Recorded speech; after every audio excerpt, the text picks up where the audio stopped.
Hi friends, அனைவருக்கும் வணக்கம். தங்க நகை கடன் வாங்க போகிறீங்களா? இனிமேல் இந்த நகைகளை வங்கியில் வைக்க முடியாதுன்னு சொல்லிட்டு ஒரு புதிய அப்டேட்டு ஏப்ரல் 1ஆம் தேதியிலேருந்து வந்திருக்கு.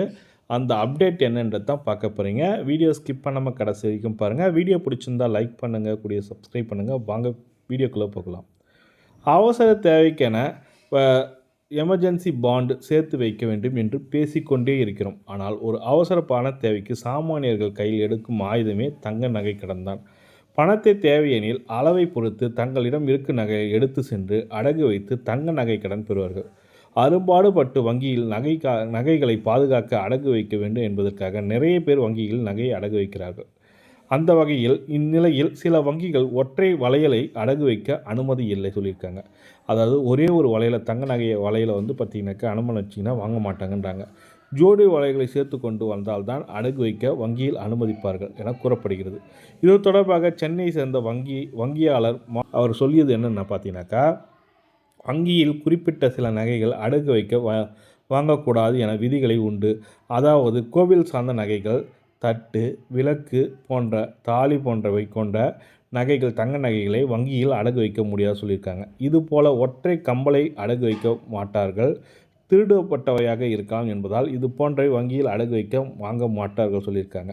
ஆனால் ஒற்றல் வளையல்கள் அடகு வைக்கலாமா கேட்டாக்கா எந்த விதிமுறையும் இல்லை. சில நேரங்களில் குடும்பத்தினருக்கு தெரியாமல், குடும்பத்தை சேர்ந்த மற்றொரு, அதாவது மனைவிக்கு தெரியாமல் கணவர், பெற்றோர்களுக்கு தெரியாமல் பிள்ளைகள் இது போன்ற ஒற்றை வளையல்கள், ஒற்றல் கம்பல்கள் போன்றவை அடகு வைக்க வருகிறார்கள். அவர்களை அந்த அடகு வைப்பதை நாங்கள் தவிர்க்கிறோம். என்ன காரணம் என்றால் எங்களுக்கு தெரியாமல் அந்த நகையை திருடி கொண்டு வைத்து விட்டார்கள் சொல்லிட்டு புகார் அளிப்பதன் மூலமாக எங்களுக்கு மேலும் வங்கியில் பிற சிரமங்கள் ஏற்படுவதாக சொல்லியிருக்காங்க.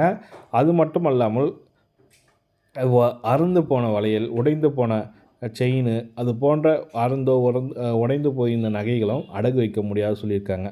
ஏன்னா இந்த நகைகள்லாம் திருடி வந்ததுக்கான வாய்ப்புகள் அதிகமாக இருப்பதுனால இந்த நகை கடனில் வைக்க மாட்டோன்றாங்க. அது மட்டும் இல்லாமல் நீங்கள் வைக்க சொல்ல கவனிக்காமல், அப்ரைசர் கவனிக்காமல் அந்த நகையை வாங்கிக்கினாலும் நீங்கள் மீட்கும் போது இந்த நகையை நாங்கள் முழுமையாக தான் கொடுத்தோம், நீங்கள் அறுத்துட்டீங்க இல்லை உடச்சிட்டிங்கன்னு சொன்னாங்கன்னா அது வங்கிக்கு பெரும் சிரமமாக இருப்பதற்கான இந்த போன்ற நகைகளை வாங்க மாட்டோம் சொல்லி கொடுத்துருக்காங்க.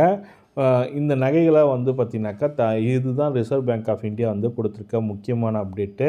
தாலி, விளக்கு, கோவில் நகைகள் போன்ற நகைகள் வங்கியில் அடகு வைக்க முடியாது சொல்லி கொடுத்துருக்காங்க.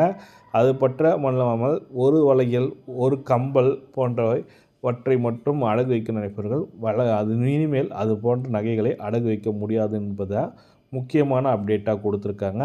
இந்த தகவல் தான் உங்களுக்கு ஷேர் பண்ண நினச்சேன்.